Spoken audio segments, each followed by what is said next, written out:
saying you guys, I have no idea who's going to watch this. Maybe it's my mom, for gosh sakes. Maybe it's nobody, and that's okay. This is an experiment for me to kind of put myself out there. What's up, guys? And Michael, hey man, thank you so much for that shout out. And I'm very inspired and encouraged that you are doing this, and you're starting your vlog. I think you said on your 31st birthday, so happy birthday as well. But yeah, man, love that you're doing this. Love that you're trying something new, putting yourself out there in a little bit of a different fashion and form, and it's going to be wildly uncomfortable, maybe for a long time, but I think that's okay. I think that's part of the creative process. Because if you ever get too comfortable with the creative process, then you're probably doing it wrong. So, really excited for you, and thank you for sharing this link and for giving me a shout out. But more importantly, don't stop, don't quit, don't stop experimenting. There's so much that you are going to learn from about yourself, about how you operate, about how you feel about this medium. But the way that you see the world is capturing videos on a vlog for the last 100, 200 days, even for myself, has definitely opened my eyes to the way that I see the world. I look at it very differently. There's a lot of there's kind of a new flavor of objectivity, but there's also a new flavor of subjectivity.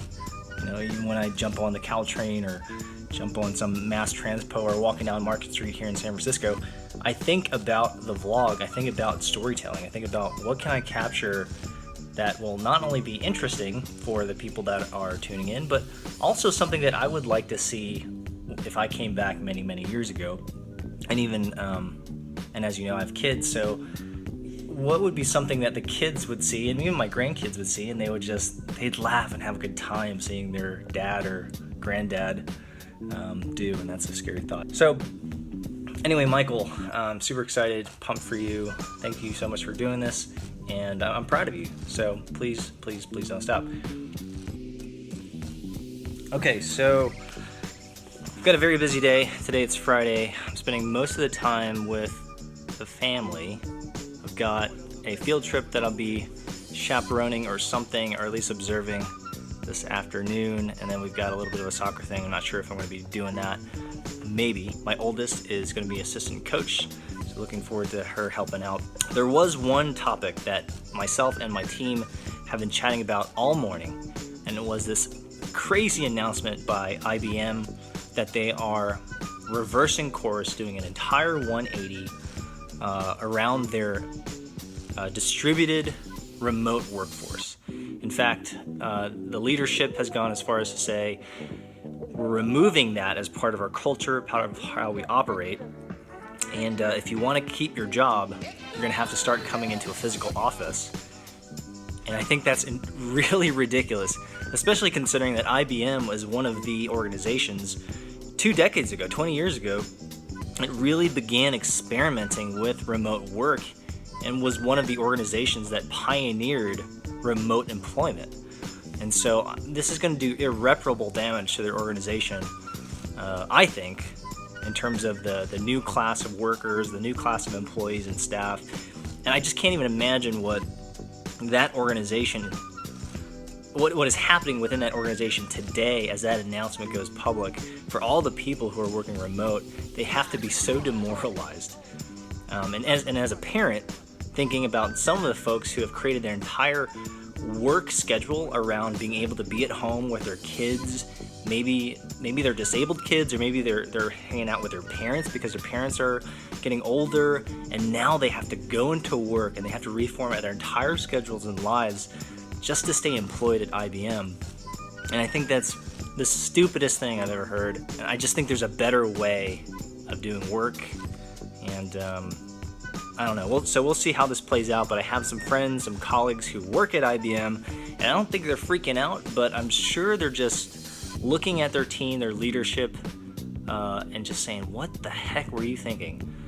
And so I just wanted to go on record to say I think remote work is important and powerful for the way that we do work today. I don't think every organization, every business needs it. I think all the leadership should determine for themselves what makes the most sense. But I think especially for software engineering a lot of that can be done remote, and you can do some very, very good work. And so part of the culture and the philosophy that we have at Pinpoint, for those who are interested, is we believe wholeheartedly in remote work. We believe wholeheartedly in people working in the comfort of their own home or in a co-working spot or wherever, a coffee shop. It really doesn't matter, because we want to work with and hire people who are trustworthy, who do great work, and we really don't care where they are. And I've held that belief for a very long time, and that's one of the reasons why I do what I build these companies. This is one of the reasons why I work with others who believe these things. So anyway, I think poo-poo on IBM, I think that'll maybe be the title of this vlog, is that IBM, shame on you for reversing course. Even though you've had 20 straight fiscal quarters of negative profit margins, and it's been really bad for you as business, you can figure that out. You guys are old enough and you've got enough smart people in the team to figure it out. So I think that's a total bummer. But love your thoughts and comments about remote work. If you have any, I'll link the article below. But that's certainly something that my team and I are talking about today. Is just, man, what a boneheaded move by the IBM leadership. Anyway.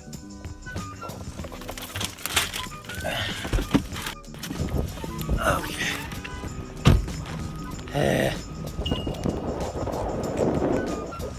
Alright, headed out to a field trip to the park here with, hopefully won't have too many responsibilities. Plan on standing there and doing a lot of work on my phone. Which, by the way, I am still incredibly grateful and surprised that I can do so much on this device and manage so much of a business, a project, a company, just via my iPhone. It still amazes me. I don't think that'll ever get old. Which, of course, is a very nice kind of anecdote about the power of remote work, is that I can still do incredible work while hanging out with my kids. Now, we don't need to talk about necessarily being fully present with your kids, but that's a different topic. And that's a never-ending battle anyway. This park in particular, though, has some fairly interesting history with us. I won't lie. This is the park where I had to inject an EpiPen into my daughter, which was one of the scariest moments of my life. Stabbing my daughter with an EpiPen. Like, there's just nothing positive about that experience. Where are they?